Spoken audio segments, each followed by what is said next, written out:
You are now listening Tyson to Fury the and Hot Francis Take Hot Ngannou Box. from Saudi Arabia, from the Riyadh season began Riyadh season, baby. on Saturday. I'm so fucking tired of hearing that. Yeah, I mean, listen, His Excellency kicked it off for us. They kept saying that. That shit was sketching me out. I know. I kept hearing like, God, Christ. I'm drinking my 55th Surfside, and I'm like, hey, man, can His Excellency get the fucking fight started? But listen, they told me the fight was going to start at 5 o'clock. That's what I was told the other day. So I raced home from the Flyers game. We sat down. There was the fight before was happening. I said, all right, cool. It just ended, you know. The one guy punches the ref. Yeah, the one guy punched the ref with a body shot. I'm like, this is sick. And then we go to, all right, the fight's over. I'm like, okay, I figure maybe half hour max. Because, you know, I just know boxing. It's ridiculous.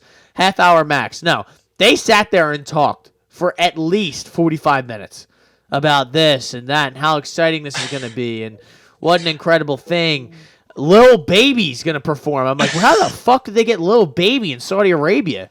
Where the fuck did he, like, how much money did they have to pay him? Some guy named Floatin. He's out there, humda, doing his, like, fucking English, like, drill rap shit. I'm like, whoa, all right. Like, he's doing, that song was sick. And then Becky G.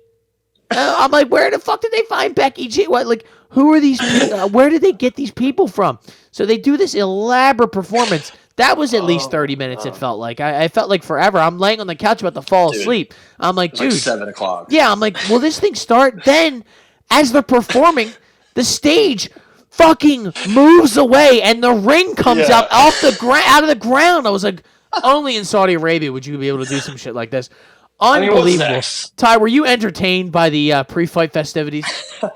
I mean, there was just such a big gap. I mean, listen, they shouted out Mohammed bin Salman, MBS. That felt weird, right? You know, the guy executes people with 10 followers on Twitter because they, speak out a little bit against the government. He's like, you know what? Arrest that person. You know what? Take him to the quarter. Take him to the Capitol and execute him. 10 followers on Twitter. So that's happening. Women aren't even allowed to drive, it seems, over there. But they're shouting, like, yeah, shout out to MBS. Dude, the amount of people, the amount of celebrities, McGregor and Ronaldo, they're facing off. I'm like, what is going on? What do we have here? Eminem shows up. You said the little baby was there, right? He pops out of nowhere. Like, okay. Kanye West shows up. You're like, all right, that makes sense. That sounds about right, right? And then you see, I'm sure you saw some of the pictures where it's like Chuck Liddell, Randy Couture, Rampage, Junior Dos Santos, Izzy is all dressed up. You're like, all right, Usman. Usman was there. All of the boxing legends, Lennox Lewis, Sugar Hill Stewart, who I didn't even know was training Tyson Fury, the nephew of the late Emmanuel, Tyson, George Foreman, Larry Holmes, literally a who's who, everybody. By the way, like, Usyk looked like he was on some supplements at that thing, dude. That guy's eyes were bugging, bro. He was, dude. I can't imagine some of the pre and post fight parties that went on in certain parts of that city. It was probably amazing. Just orgies everywhere. You know, beheadings. I will say the least they could have done to pass some of the time was give us like some old beheading videos or something to pass the time for us to be entertained. Right? If you're going to do Riyadh season, you got to give the people what they want. But they just decided they did a bunch of national anthems. They didn't do the American one, which. You know, I guess there wasn't an American fighting, but, you know, with all the help that we give to Saudi Arabia, the least they could have done was... His Excellency. You know, His Excellency could have paid tribute to us, all the help that we give that country, but that's neither here nor there. I thought I was going to miss the fight. I ended up getting home at 7 after 7:10, and I'm like, wow, still hasn't started. Dude, the memes were so funny. There was like, remember when Kovalev and Canelo were waiting for the UFC fight to finish, and they were in the back, and Canelo was taking a snoozer, just taking a nap in his whole fight gear. Oh my god! So the whole ordeal was. It was something. It was. They really know how to just make everybody show up and for the most insane things to happen. I was kind of entertained in a weird way.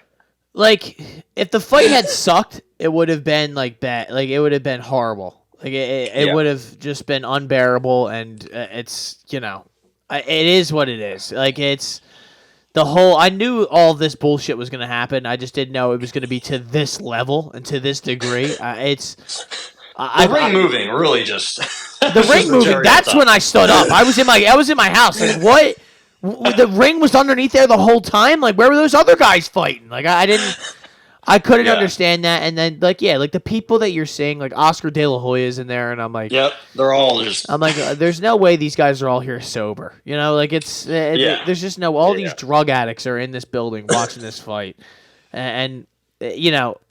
So I guess we should just get to the fight. I mean, we talked enough about. Did you see before that? Did you see the Joseph Parker eliminate some poor fella with an uppercut after the guy told him to come forward? He said, "Come forward, come forward," and then he got absolutely decimated with an uppercut. That was pretty funny. There was a lot of just eliminations this weekend. That seemed on and off the card. Yeah, that guy getting up, he couldn't walk, and then then he's throwing punches. That was crazy, and I couldn't imagine what else was going to happen. But and then the walkouts. We're not even talking about the walkouts for these two. How long they were. They were pretty elaborate, I'll say.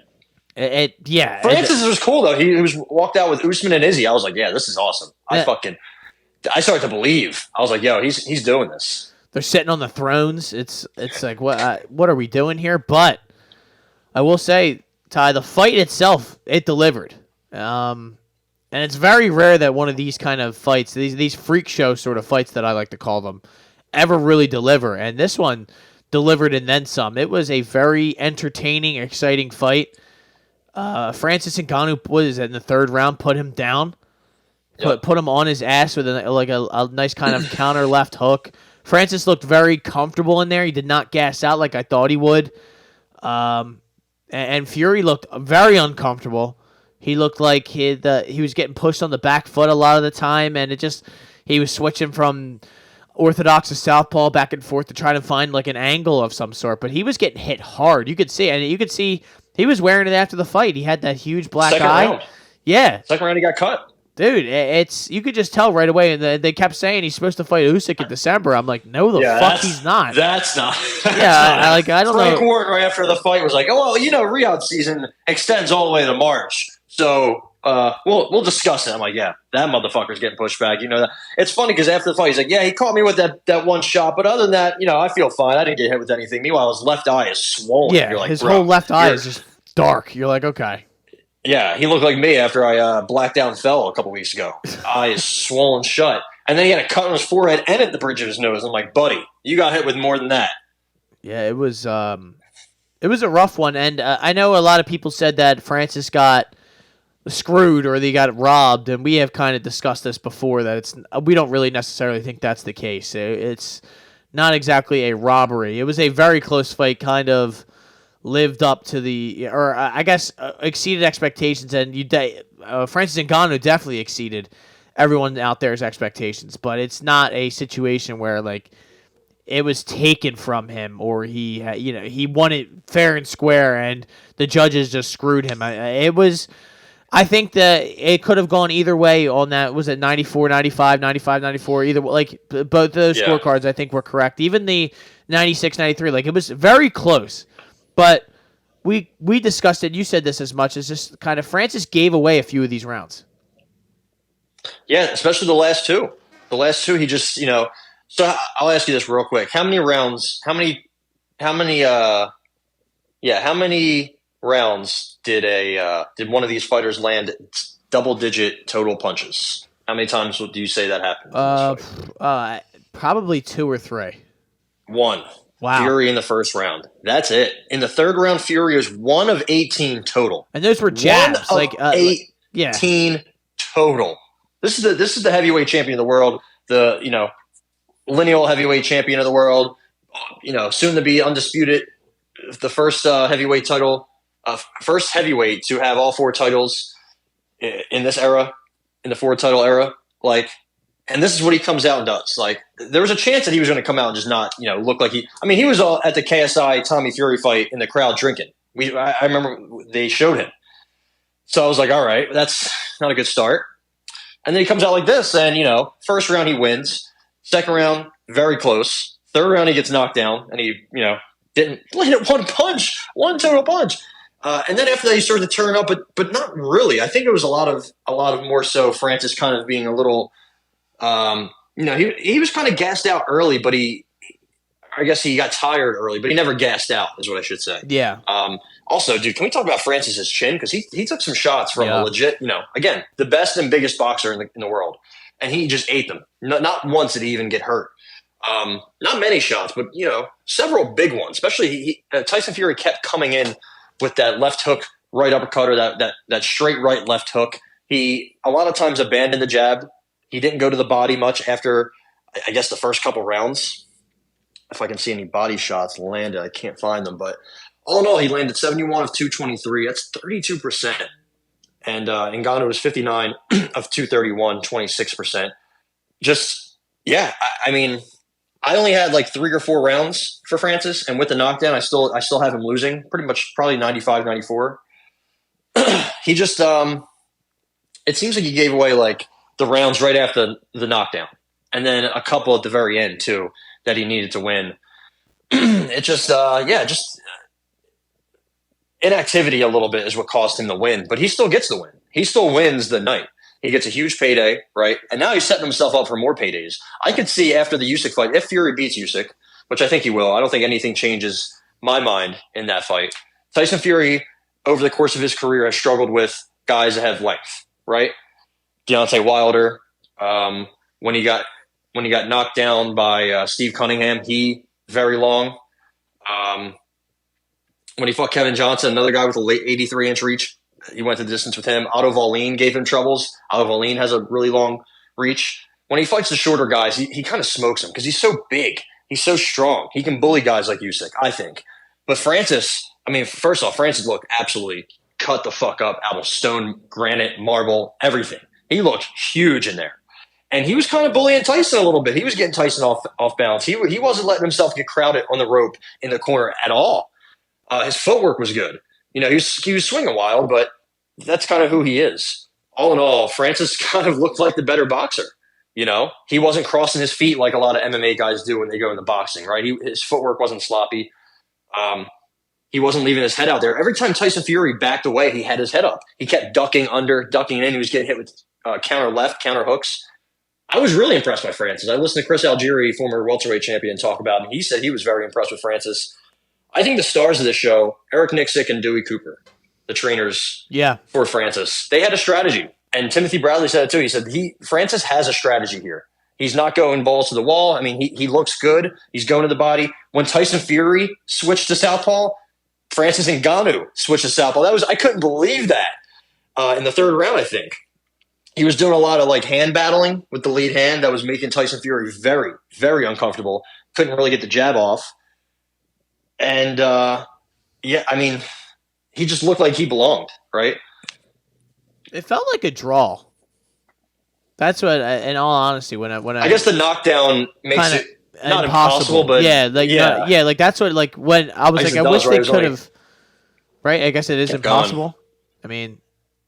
I mean, yeah, it would be, no matter what. Unless you give him 6-4, right? If you give him 6 rounds to 4 for Fury, he wins by that would be a draw, I think. Yeah, that's. Could be wrong. I don't know. No, either way though, it was that close where it was like I don't know. I really didn't know who won the fight after, but a couple guys shout out to Nelson had Fury decision, which was a quite what a sweat fest that was. But yeah, definitely a sweat fest, but also a fat hit. Yeah. Also, round 6, Tyson Fury took a little MMA rules into his own cause. Landed a huge elbow, which a lot of people are saying disqualification. Like, no, man, that's not how that works. Pretty much, if you watch Bernard Hopkins' prime, he threw like 10 of those a fight. So, like we said, the ref's not going to stop it. Yeah. And then after the fight, Francis said, maybe I should have done what Conor McGregor said and threw a leg kick. That would have been funny. That would have been great. Hey.